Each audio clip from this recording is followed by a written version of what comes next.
Hey guys, welcome back. This is Nisha Khan back another video.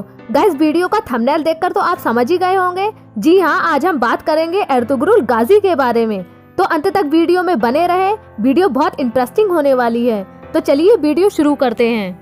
Ertugrul गाजी मजे की कोई दास्तान या कोई किस्सा नहीं, बल्कि मुसलमानों के इतिहास का एक बेहतरीन नमूना है।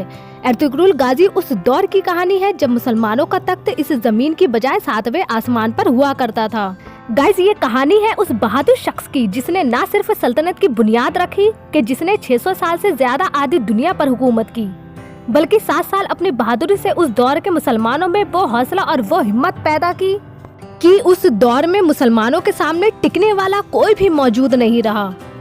आखिर कौन थे ये बहादुर शख्स एर्तुगरुल कि जिसकी कहानी देखकर आज पूरी दुनिया पागल हो गई है? आखिर कौन है ये एर्तुगरुल कि जिसका नाम सुनकर आज भी अमेरिका और इजराइल जैसे ताकतवर मुल्क थर-थर कांप रहे हैं। एर्तुगरुल गाजी बचपन से ही निडर और बहादुर थे।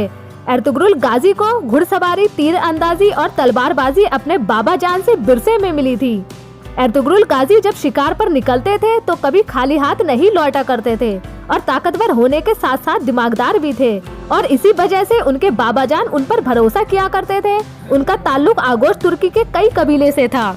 एर्तुगरुल से मुसलमानों के दुश्मनों को कितना डर लग रहा है, इसका अंदाजा सिर्फ इस बात से लगाया जा सकता है कि इसका सीरियल अभी तक तकरीबन 20 से 25 मुल्कों में बैन किया जा चुका है, और सभी कट्टर इस्लामी दुश्मन मुल्क तुर्की के रजब तैयब एर्दोगन पर ये इल्जाम लगा रहे हैं कि रजब तैयब एर्दोगन मुसलमानों को बहकाने की कोशिश कर रहे हैं। लेकिन लोगों के ऊपर से इसका नशा उतरने का नाम ही नहीं ले रहा है, और आज पूरी दुनिया में तकरीबन 160 देश ऐसे हैं जिसमें ये बहुत शौक से देखा जा रहा है। दरअसल ये कहानी शुरू होती है 13वीं सदी से, जब चंगेज खान की मंगोली सेना पूरी दुनिया में लूटमार करती हुई मुसलमानों और यूरोप के मुल्कों पर फतह हासिल कर रही थी।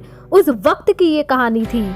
मंगोल ऐसे वहशी दरिंदे थे, जहाँ भी जाते थे खून की नदियाँ बहा दिया करते थे।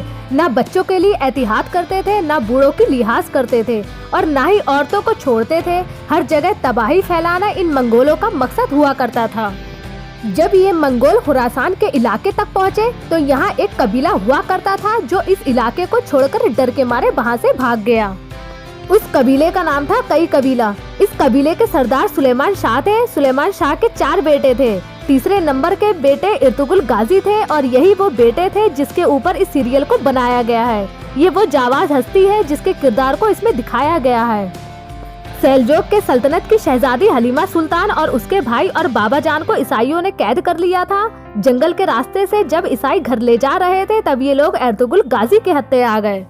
एर्तुगरुल ने शहजादी हलीमा और उसके भाई को ईसाइयों से छुड़वा लिया। बस यही से शुरुआत होती है इस जाबाज दिलहर एर्तुगरुल गाजी की। इस घटना के बाद कई बार इस कबीले पर ईसाइयों की तरफ से तरह तरह की परेशानियां आने लगी, मगर एर्तुगरुल ने बड़ी ही दिलहरी के साथ इन तमाम परेशानियों का डटकर मुकाबला किया। एर्तुगरुल गाजी का जो सबसे बड़ा दिलहरी और होशियारी का काम था वो ये था कि उसने ईसाइयों के उस किले को ही फतह कर लिया था जहां से मुसलमानों के खिलाफ साजिशें हुआ करती थी। इस किले में बड़े से बड़े ईसाई पादरी मिलकर मुसलमानों के खिलाफ एक आलमी जंग की साजिशें रच रहे थे, मगर एर्तुगरुल गाजी अपने बहादुरी के साथ इन तमाम इरादों पर पानी फिरता चला गया। जब एर्तुगरुल ने इस किले को फतह किया तो पूरी मुस्लिम और गैर मुस्लिम सल्तनतों में दिलहरी और बहादुरी का डंका जोरों शोर से बजना शुरू हो गया, और यहीं से एर्तुगरुल गाजी का एक ऐसा तूफान उठा कि पूरी दुनिया में दुश्मनाने इस्लाम इस तूफान में उड़ते चले गए। एक बार की बात है कि दरियाए फरात को पार करते हुए कई कबीले के सरदार और एर्तुगरुल के बाबा जान यानी सुलेमान शाह दरिया में डूबकर इंतकाल कर गए। इसके बाद कबीले वालों ने एर्तुगरुल गाजी को अपना सरदार चुन लिया, क्योंकि जाहिर है कि एर्तुगरुल गाजी जैसे बहादुर और ज़हीर शख्स उस कबीले में उनके बाबा जान के बाद कोई भी मौजूद नहीं बचा था। एर्तुगरुल की सरदारी में उस कबीले ने खूब तरक्की की और उस तुर्की कबीले ने एनातोलिया की तरफ रुख कर लिया। एर्तुगरुल गाजी के 2 भाई उनसे अलग हो गए, जबकि एर्तुगरुल अपने छोटे भाई के साथ सफर पर निकल पड़े, और बीच सफर में एर्तुगरुल ने देखा कि 2 सेनाएं जंग कर रही हैं। एक सेना बड़ी कमजोर है और एक सेना बड़ी मजबूत है। कमजोर वाली सेना हारने के कागार पर आ पहुंची थी, तो एर्तुगरुल ने हारती हुई सेना का साथ दे दिया।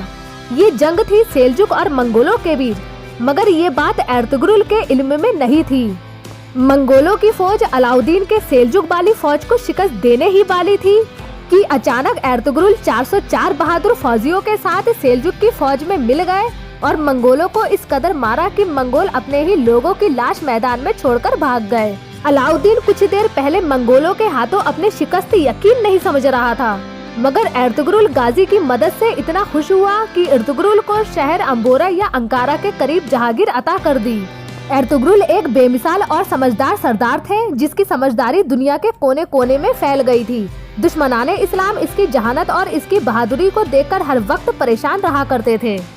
मुसलमानों की सेल्जुक सल्तनत उस वक्त बहुत कमजोर हो चुकी थी। एक तरफ रूमी फौज और दूसरी तरफ खूंखार मंगोल, इन दोनों के बीच सेल्जुक की सल्तनत पिसी चली जा रही थी। मगर जिस दिन से एर्तुगरुल गाजी इस सल्तनत में आए, उसी दिन से ये सल्तनत खूब परवान चढ़ने लगी और तरक्की पाने लगी। एर्तुगरुल गाजी अपनी निडर से रोमियों और मंगोलों को लगातार शिकस्त देते चले गए और अपनी सल्तनत को बढ़ाते चले गए। उस वक्त कोई ऐसा बादशाह नहीं था जो एर्तुगरुल गाजी को टक्कर दे सके। और फिर एक वक्त ऐसा भी आया कि जब एर्तुगरुल गाजी अपनी वफात से पहले बहुत ताकतवर हो चुके थे। सन 1298 में एर्तुगरुल के यहाँ एक लड़का पैदा हुआ जिसका नाम उस्मान रखा गया। ये वही उस्मान था जिसके नाम पर तुर्की की सल्तनत उस्मानिया रखा गया। उस्मान भी अपने बाबाजान एर्तुगरुल की तरह ज़हीन, बहादुर और निडर थे। 1288 में एर्तुगरुल ने वफात पाई। इसके बाद सन 1299 में एर्तुगरुल के बेटे उस्मान अपने बाबाजान की गद्दी पर बैठे। उस्मान में एक तरफ ईमानदारी और दूसरी तरफ बहादुरी बहुत ज्यादा हुआ करती थी। उस्मान इस कदर अपनी ताकत को बढ़ाते चले गए कि कुछ ही सालों में 3 बर्रे आज़मों पर यह सल्तनत फैल गई और इस सल्तनत का नाम पड़ा सल्तनत उस्मानिया। और आपको जानकर हैरानी होगी कि उस वक्त सल्तनत उस्मानिया में तकरीबन आज के 40 देश मौजूद थे, यानी 40 देशों पर अकेले हुकूमत थी और ये सल्तनत 1923 तक बनी रहे। कई सुल्तान आए जिन्होंने इस सल्तनत को कायम रखा, मगर अफसोस 600 साल बाद फिर ये सल्तनत उस्मानिया बुराइयों और कमजोरियों का शिकार होने लगी। 1923 में इस सल्तनत को एकदम से खत्म कर दिया गया। जब पहला विश्व युद्ध हुआ तो दुनिया हिस्सों में तकसीम हो गई। एक तरफ कुछ देश बर्तानिया के साथ आ गए जिनमें अमेरिका, रूस, फ्रांस वगैरह थे। दूसरी तरफ तुर्की के साथ जर्मनी और कुछ देश भी थे। मगर उस वक्त का तुर्की का जो आखिरी सुल्तान था उसको साजिश के तहत देश से निकाल दिया गया। अमेरिका, रूस, बर्तानिया ने जबरदस्ती उसके सुल्तान को फंसाकर और उसको मजबूर किया कि तुम किसी तरह से भी अपनी सल्तनत को बचाने के लिए हमसे एक समझौता करो, वरना तुम्हारी सल्तनत को खत्म कर दिया जाएगा। लिहाजा उन तमाम साजिशों के तहत समझौता किया गया। इस समझौते की शर्त ये थी कि तुर्की का सुल्तान इस्तीफा देगा, उसकी सारी प्रॉपर्टी जब्त कर ली जाएगी, खिलाफत वापस कायम करने की इजाजत नहीं होगी, बल्कि खिलाफत उस्मानिया पर हमेशा के लिए पाबंदी लगाई जाएगी। और सबसे बड़ी घातक जो शर्त थी वो ये थी कि 100 साल तक तुर्की अपनी जमीन पर खुद से तेल या पेट्रोल जैसी कोई भी चीज नहीं निकाल सकेंगे। तुर्की को तेल या पेट्रोल दूसरे देशों से ही खरीदना होगा। और साथ ही साथ तुर्की की बंदरगाह पर भी पाबंदी लगा दी गई, जो कि एशिया और यूरोप को आपस में मिलाती है। अब कोई भी देश का जहाज बंदरगाह से गुजर सकता है और तुर्की किसी तरह का भी टैक्स नहीं वसूल कर सकते।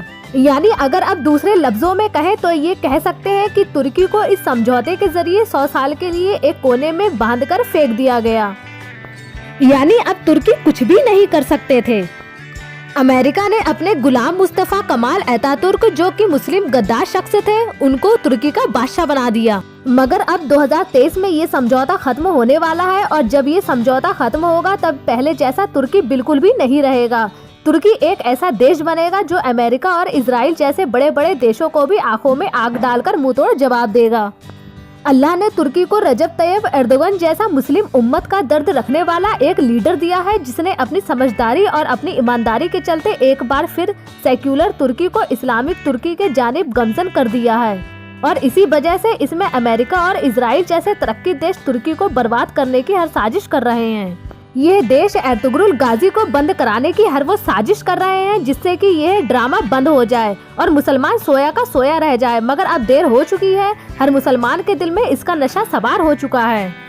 गाइज, मैं हूँ आपकी होस्ट निशा खान और आप देख रहे हैं निशा मोटिवेशन।